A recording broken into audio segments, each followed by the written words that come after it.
What is rhetoric? Most of us are familiar with the device known as a rhetorical question. Although it ends in a question mark, a rhetorical question tends to have only one plausible and obvious answer. What makes it rhetorically effective is that it forces readers to reach the conclusions themselves, so they are more convinced of it than if the author had simply stated it.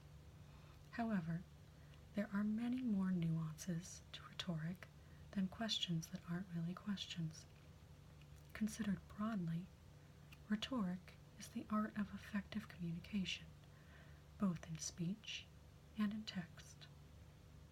While language may serve many purposes, the study of rhetoric tends to focus on persuasion, the attempt to influence others to adopt particular beliefs or engage in certain behaviors.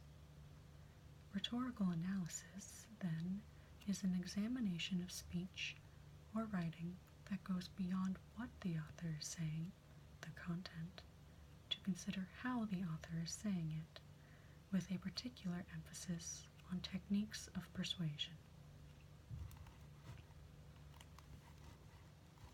When the writing sample was a section on the MCAT from 1991 to 2013, effective use of rhetoric was an important skill to hone for test day.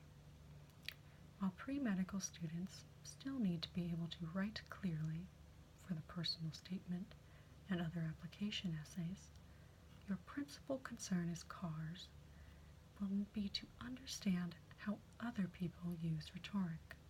In other words, to use rhetorical analysis. To that end, we will begin by defining several of the fundamental aspects of rhetoric: author, audience, message, goal, and context. We will then discuss some more subtle elements of rhetoric. Together, these constitute what we'll call rhetorical knowledge, an awareness of the other aspects of a text besides its content, which is necessary for the process of rhetorical analysis. Key components of rhetoric. The rhetorical situation is a way of representing any act of communication, emphasizing the transmission of ideas from an individual to an audience. Effective authors are rhetorically savvy and will direct their message to a particular subset of people with a clear goal in mind. Before placing pen to paper or tapping out thoughts on the keyboard, the writer must answer the question, to whom am I writing and why? Author. The author, in the most basic sense, is the individual or group writing the text. Authors can be distinguished by how much expertise they have on the topic at hand, by how passionate or vested in the topic they are, and by the groups or stakeholders they represent. Authors who are experts in a topic and who know that their intended audiences are also knowledgeable in the topic tend to use a lot of jargon when writing. Jargon refers to technical words and phrases that belong to a particular field. For example, transcriptional repression, Zwitterion, and anabolism are all biochemical jargon. Homunculus, Gesellschaften, and negative symptoms are all behavioral sciences jargon. Authors who are less expert or who are writing to a less informed audience tend to use more common terminology and provide more explicitly detailed descriptions of their ideas. Authors who consider themselves less expert to their audiences may use an abundance of moderating keywords. When an author is passionate about a topic, this emotion often manifests as strong language. Extreme keywords may suggest that an author is emotionally invested in the piece. less invested authors may use more emotionally neutral words to describe the same ideas. Finally, an author may be writing on behalf of a larger group or body of stakeholders, individuals who have the same interest in the outcome of the written piece. This situation is sometimes indicated by an author's use of the word we rather than I. When speaking for others, authors may strengthen or weaken the representation of their opinions in the piece to match those of the rest of the group. Audience. The audience is the person or persons for whom the text is intended. In daily life, the audience could be a single person with whom you have a dialogue, but publications typically have considerably larger audiences. Many Carr's passages address an academic audience, perhaps other specialists in the author's field. Even when writing for the general public, authors will draw upon idioms, cliches, symbols, and references that are recognizable only to people of a particular time and place. Because of the wide availability of many academic journals and historical documents, the author's message may reach a much wider audience than the author originally intended.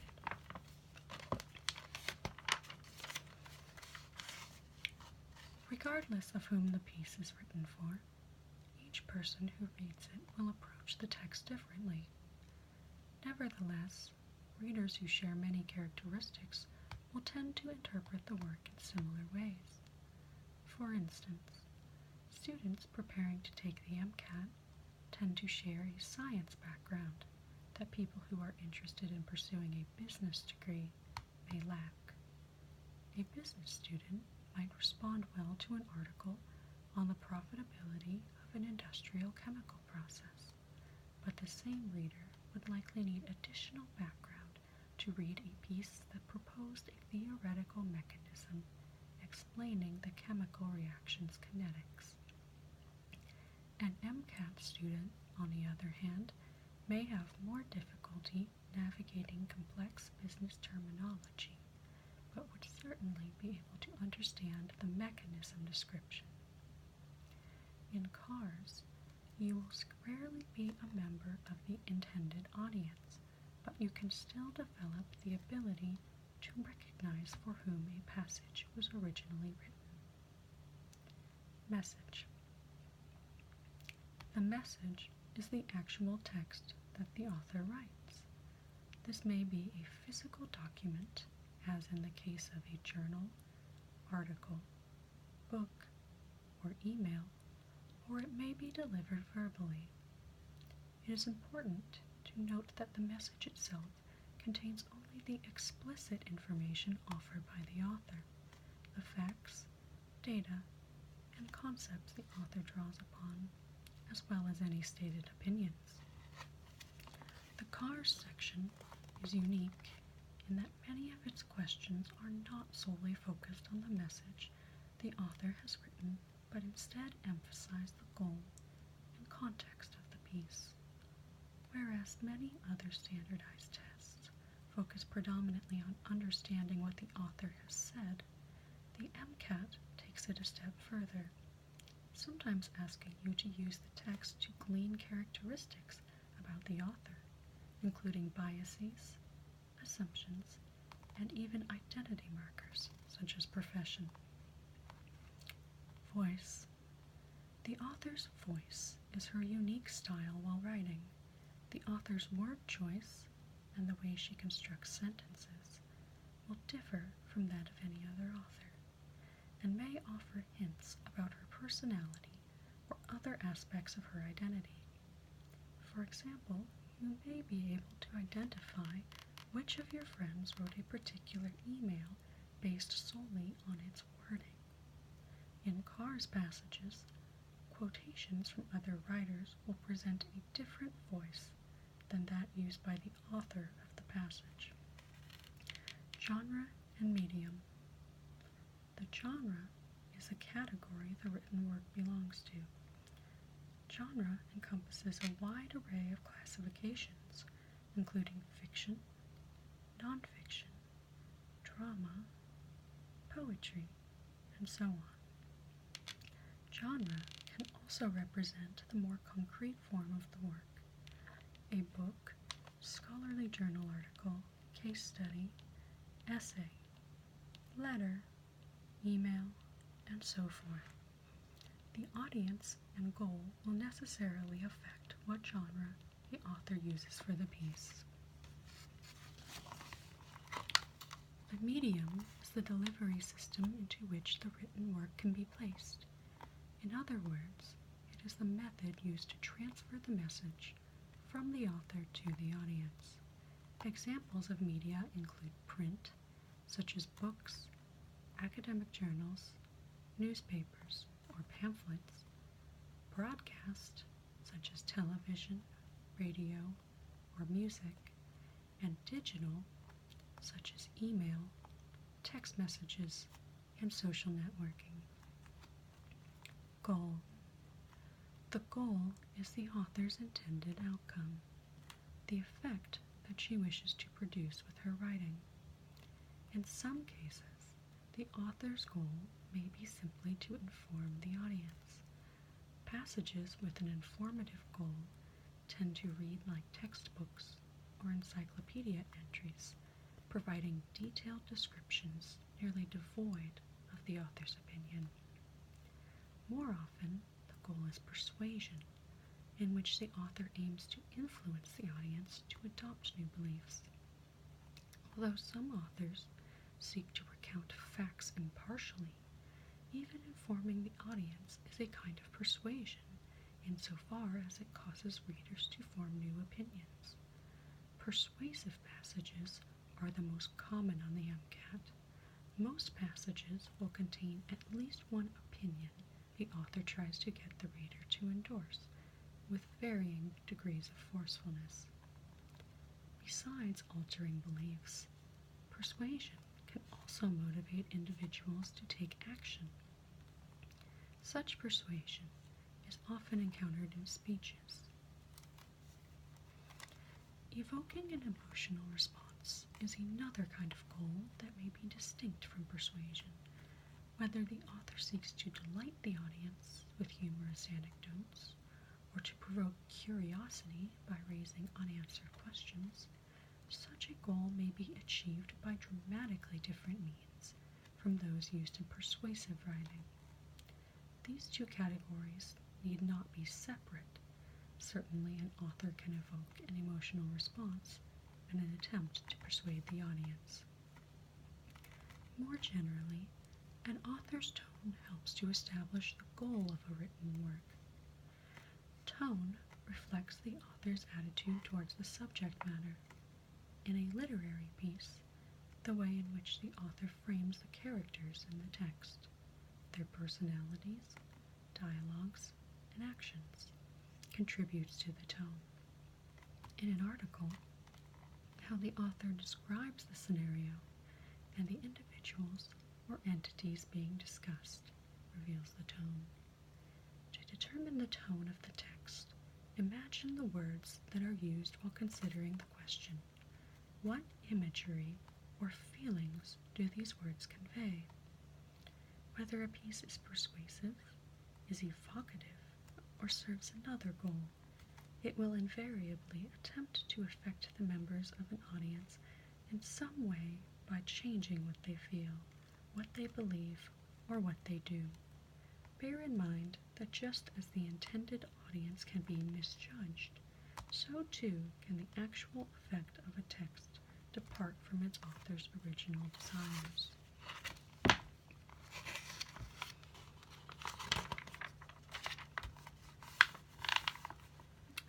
Context. The context of a written work refers to two distinct but related aspects of the work: the relationships among words, sentences, and paragraphs, and the larger societal situation in which the piece was written. Within a written work, The term context often refers to surrounding information. For example, the definition or intent of a word can often be discerned by reading the surrounding sentence. This approach to context can be used on a larger scale as well. The intent of a sentence can become clearer when you read the surrounding sentences, and the significance of a paragraph is dependent on the paragraphs that precede and follow it. Even a full chapter can be understood more clearly in relation to a book as a whole. Context helps with placing the author's ideas into perspective. The term context can also refer to the societal situation in which the author wrote the piece. Recognizing the author, audience, and message of a piece, as well as the relationships between each, leads to a better understanding of the goal of the work. This means not only literally identifying each of these elements of the rhetorical situation, but also looking beyond the pages of the text to the social, political, economic, cultural, and intellectual environment of the time. For example, I Have a Dream by Dr. Martin Luther King Jr.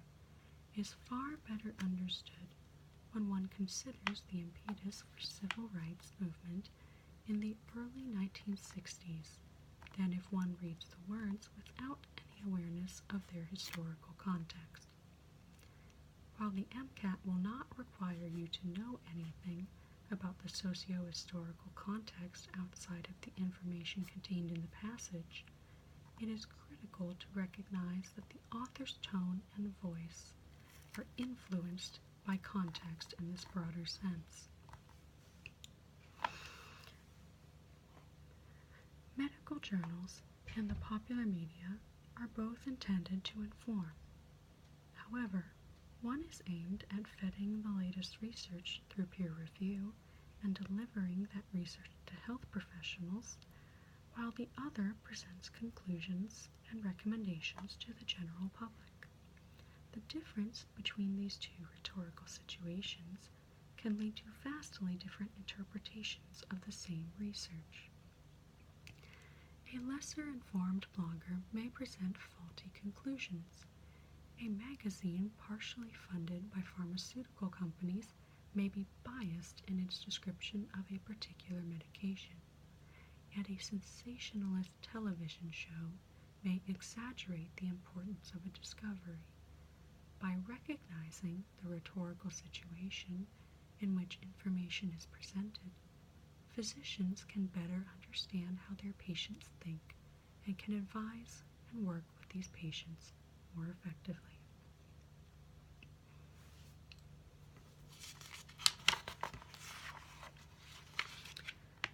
Now that we have established a common vocabulary to discuss rhetoric, let's take a look at rhetorical analysis, the application of rhetorical knowledge. The following are three contrasting passages that demonstrate the conventions of rhetorical knowledge. All three of the passages focus on the same topic, Aristotle's rhetoric. Example passage 1. Aristotle's brilliance is further on display in the study of rhetoric. The canonical rhetoric, much in the fashion of his numerous other groundbreaking treatises, lays the foundation for an entire academic discipline, elucidating rhetoric's multifarious nature as Aristotle employs a series of clarifying distinctions. Thus, Aristotle demonstrates the vast scope of rhetoric by calling it the antistrophe, or counterpart to dialectic. While the dialectician attempts to determine what is actually true or ethically good, the rhetorician tries to persuade others of the truth or goodness of something. Among his most remarkable insights is Aristotle's division of the three modes of persuasion. When orators draw upon rational argument to convince an audience, they are employing logos, or logical persuasion. If speakers wish to establish credibility to demonstrate that they know what they're talking about and that they are not being deceptive, they use ethos, or the ethical mode. Finally, pathos, or emotional persuasion, is utilized whenever a speaker attempts to influence the audience's feelings to incline its members to think or act in a particular way. Of course, Aristotle, in his wisdom, recognizes that effective oratory almost invariably displays characteristics of all three. Example passage 2. Another area in which Aristotle was influential is the field of rhetoric. In his book, entitled Rhetoric, Aristotle employs his typical approach of categorization, delineating the various aspects of the subject of inquiry. According to Aristotle, rhetoric is the practical complement to the more theoretical dialectic. The latter concerns matters of truth and goodness, while the former concerns the means of persuasion.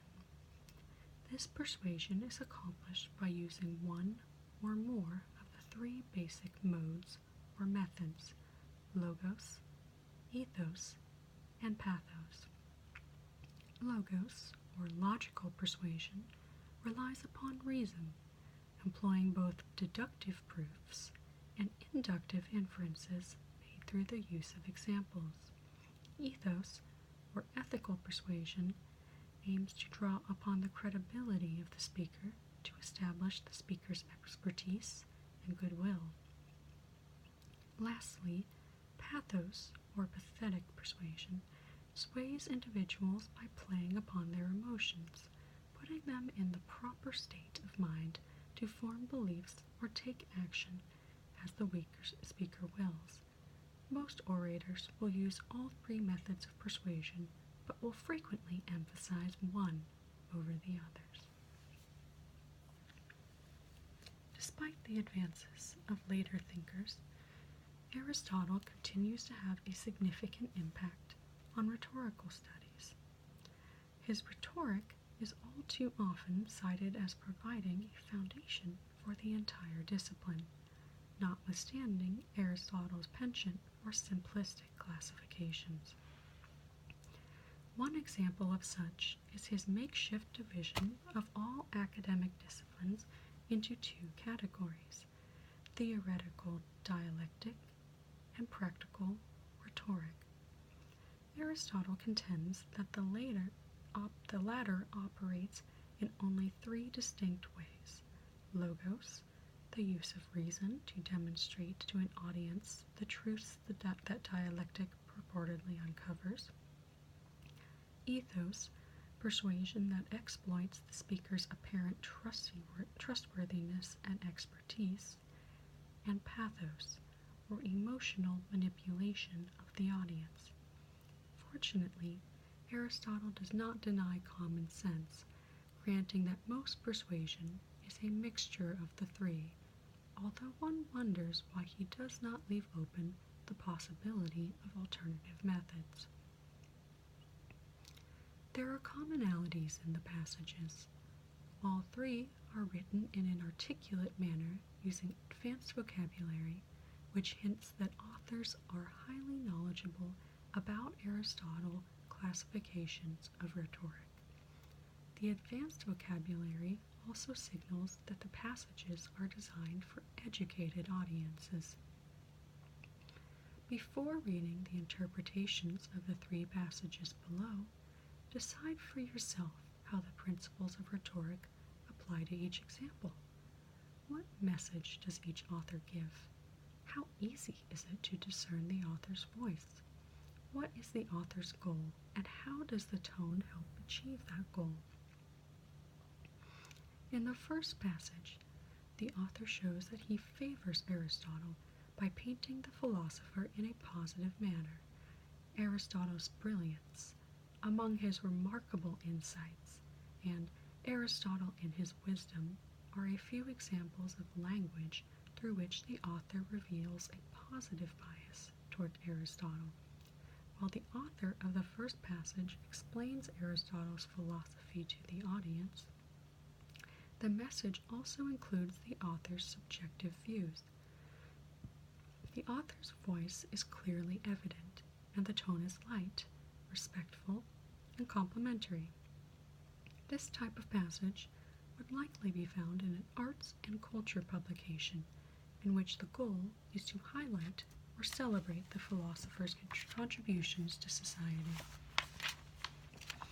The second passage is devoid of the author's personal views and presents the information in an objective manner.